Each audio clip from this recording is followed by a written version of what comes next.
hey, if it does, it's going to happen at a great time, you know, like when I got the gooseneck on and both buggies. We'll be changing the starter in the middle of a rest area while the women are hungry. Yeah. No. Back to work. Howdy. Welcome to this episode of RICO'S Garage. Working on the 3+3 today. It's Sunday morning, and I apologize if you can hear the heater in the background, but it's 11 degrees outside, so we're just kind of dealing with the heater. At any rate, I'm going to finish up some wiring today. I got a lot of the wiring ran as far as the 8-1 side of things.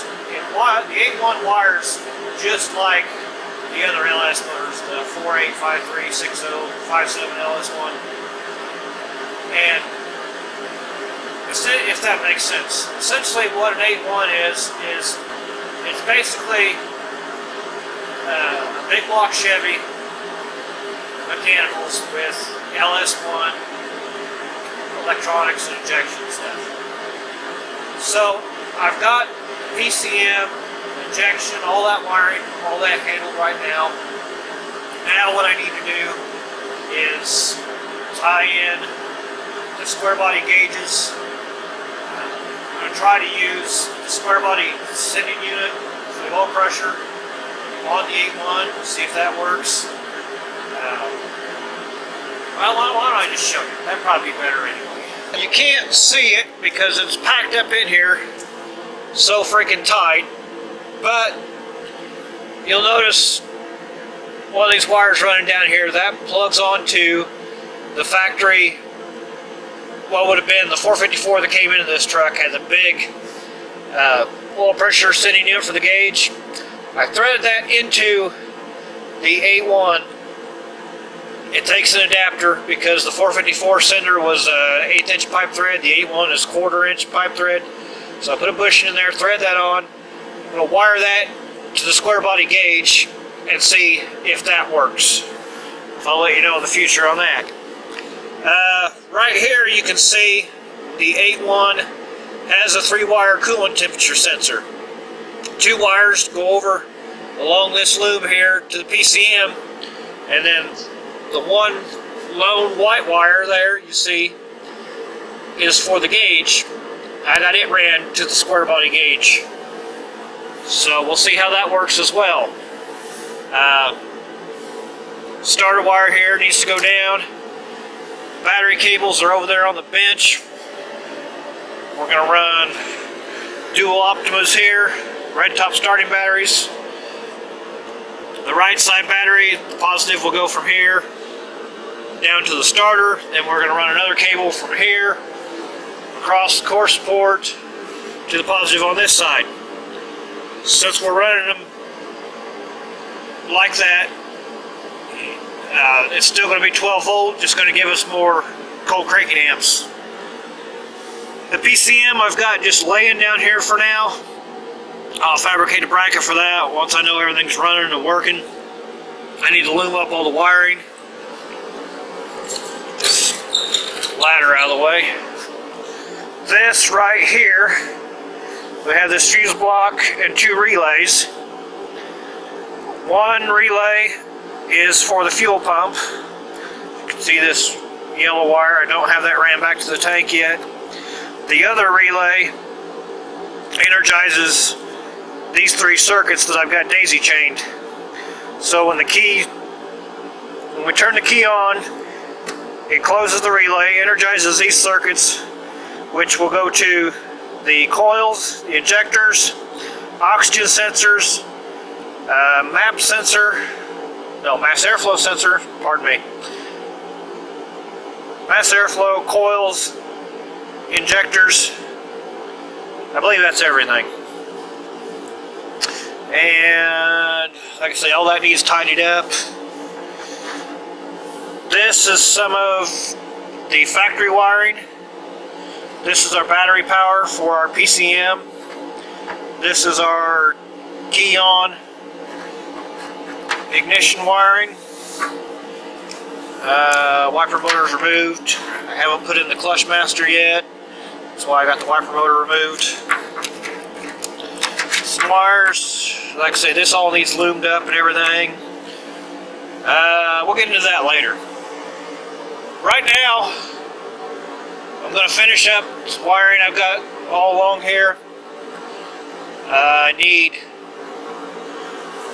took and put, this is an engine oil cooler off the donor truck that gave us the 5-speed. Also have a, lighting's not that great, power steering cooler up here as well. I don't know if you can see that or not, probably not. Got a horrible shadow.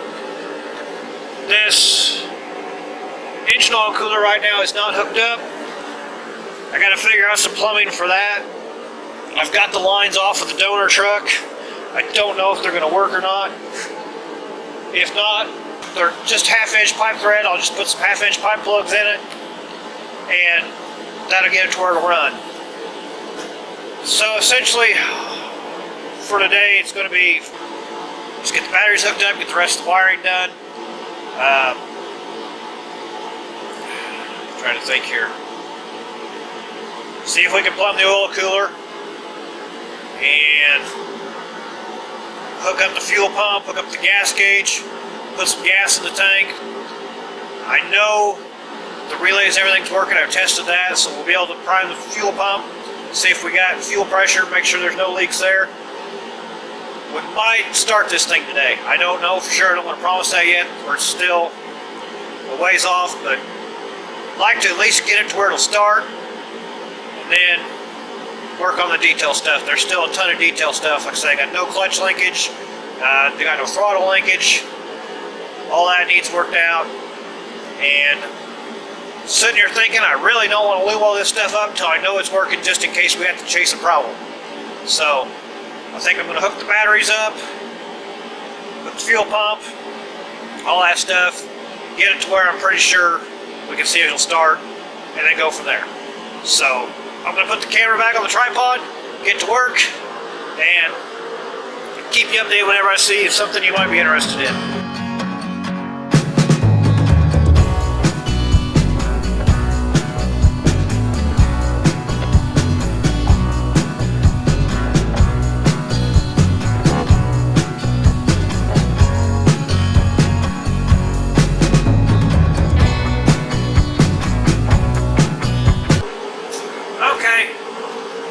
I was wrong, I'll admit it. It's what this is all about, showing you my mistakes. It's not half-inch MPT on a 6.5. It doesn't fit the 8.1. And I'm not going to monkey with bushings and everything, because I really don't think they're going to fit that good anyway. So, for now, I'm just going to block them off. I'm going to keep these, this flared fitting's kind of queer, and I'm gripping all over the freaking place. So I'm going to keep these for now. Might need to make something, or I may just sink in and go all together. But for now, we're just going to block them off. After I clean up the nasty diesel oil lined up all over the place. Okay. I blocked off the oil cooler for now. I'm going to get as much stuff done up top and ran down underneath so I could sit and lift, do my underneath stuff. Originally wasn't because I was doing so much up and down, but now getting to where most of it's going to get underneath. So I'm running on like my VSS, battery cables, all that stuff down there, and then try and do it from underneath. So we'll set the link there.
took a little while to get everything set up, but when you got something that big and that heavy over the top of your head, I want every bit of support we got on it.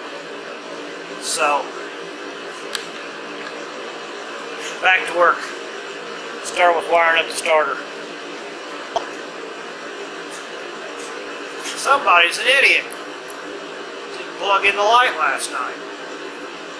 The problem with working by yourself, there's nobody to blame. Oh well. We'll figure it out. Luckily we got a spare.